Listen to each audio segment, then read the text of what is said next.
여러분도 혹시 최근에 막 과부하가 걸리거나 시간이 부족하거나 수면의 질이 떨어지거나 우울감이 든다면 인스타그램을 일주일만이라도 한번 삭제해 보시는 거를 강력히 추천합니다.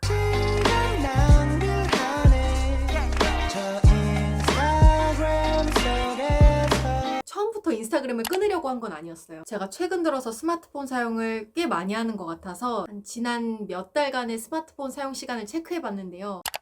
평균적으로 인스타그램은 2시간을 하고 있고 스마트폰 사용은 5시간에서 6시간을 하고 있더라고요. 무언가 잘못되었다는 생각이 들었어요. 물론 인스타그램의 장점도 많아요. 나를 브랜딩할 수 있고 컨텐츠로 홍보할 수 있고 또 온라인 인맥을 늘릴 수 있고 만나지 않고도 지인의 근황을 손쉽게 확인할 수 있죠.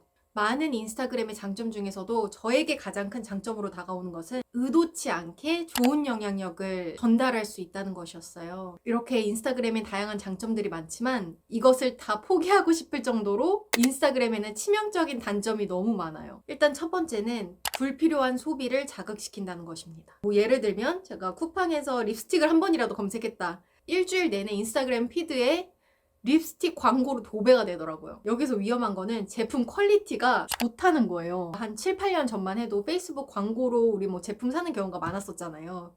그때는 제품 퀄리티 실망하는 경우가 대부분이었던 것 같은데 이제는 그렇지도 않더라고요. 광고 제품들의 퀄리티가 좋을 뿐만이 아니라 가성비 제품이 많아요. 그래서 더욱 위험한 것이죠. 두 번째는 무의미한 행동을 유발한다. 우리가 하는 모든 행동들이 유의미해야 할 필요는 없겠지만 그래도 유독 인스타그램을 할 때는 무의미한 행동을 하고 시간을 보내게 되는 경향이 있더라고요. 인스타그램에 중독된 사람은 조금이라도 여유 시간이 나면 혹은 중요한 일을 하는 과정에서도 무의식적으로 스마트폰 잠금 해지를 하고 인스타그램 앱을 누르고 피드를 훑어내려요. 피드로 훑어내림으로써 나에게 이롭고 재미있는 정보를 얻을 수도 있겠지만 그간의 경험으로 보아서 그런 경우는 드물더라고요. 그리고 또 무의미하게 피드를 내리면서 사고하는 방법?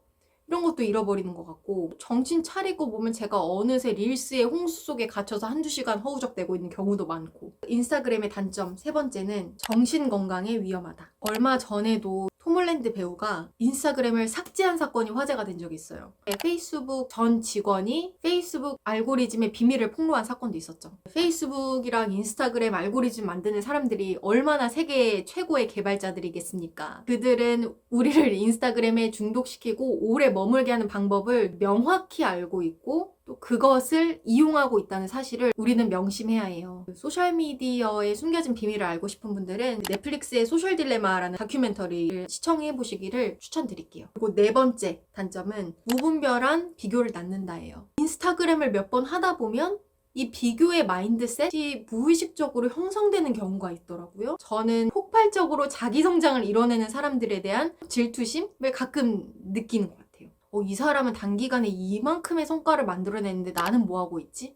이상하게 인스타그램을 하다가 보면 이런 비교의 생각이 꼬리에 꼬리를 물면서 좀 저의 자아에 스스로 상처를 입힐 때가 가끔 있는 것 같아요. 마지막으로 다섯 번째 단점은 단점만 너무 언급하는데 앞에서 언급한 이유들로 시간을 낭비하게 된다는 점입니다. 저는 이러한 이유들 때문에 인스타그램을 단칼에 끊었는데요. 끄는 방법은 영상 설명란 블로그 포스팅을 참고해주세요. 자, 그럼 인스타그램을 한 달간 끊고 느낀 점을 공유해볼게요. 첫 번째는 미친 듯한 시간 절약이 된다는 것입니다. 보통 게시글이나 스토리 하나 올리는데 기본 20분에서 많게는 4, 50분까지 걸렸던 것 같아요. 포스팅 한 개임에도 불구하고 여기에다가 피드까지 훑어보면 1시간, 1시간 반은 그냥 순삭이었죠. 그런데 이 시간이 통으로 사라지니까 여유 시간이 확실히 생겼어요. 그런데 저는 인스타그램을 끊어도 기록은 계속 하고 싶더라고요. 인스타그램을 운영했던 그 에너지를 블로그로 옮겼는데 이제 블로그에 생각보다 장점이 정말 많더라고요. 확실히 인스타보다 조금 더 솔직한 꾸밈 없는 플랫폼인 것 같아요. 포스팅이 전반적으로 좀 맹맹한 느낌이 있어요. 그러다 보니까 큰 재미가 없어요. 그렇기 때문에 중독성이 덜하고 좀 광고로 불필요한 소비를 할 일도 없고 비교당할 일도 적고 또 글쓰기 실력도 키울 수 있고 무료함을 달랠 수도 있고 하고 났을 때 자책감이나 후회가 크게 없어요. 그래서 이번에 이런 군더더기가 없는 블로그의 매력을 다시 한번 깨닫게 되는 계기가 되었어요. 그리고 두 번째 깨달음은 인스타그램 외에도 충분히 친목을 다질 공간은 너무나도 많다. 인스타에서만 알게 된 분들은 블로그나 유튜브를 통해 충분히 소통의 기회를 만들어갈 수 있었고, 지인들은 굳이 인스타가 아니어도 뭐 카톡이나 전화나 만남을 통해서 훨씬 밀도 높은 친목을 다질 수 있었어요. 그래도 인스타로 소통하면 훨씬 간편하고 또 득이 되는 것도 많지만, 내가 인스타그램의 여러 단점을 안고 가면서까지 인스타그램을 통해서 소통을 해야 할까? 라는 것에 의문을 가졌습니다. 또 느낀 점 세 번째, 뇌에 과부하 걸리는 일이 좀 사라졌다? 인스타그램을 1시간 이상 매일매일 했을 때는 머리가 항상 무언가로 꽉 차 있는 느낌을 받았어요. 그런 맥시멀리스트 같은 방?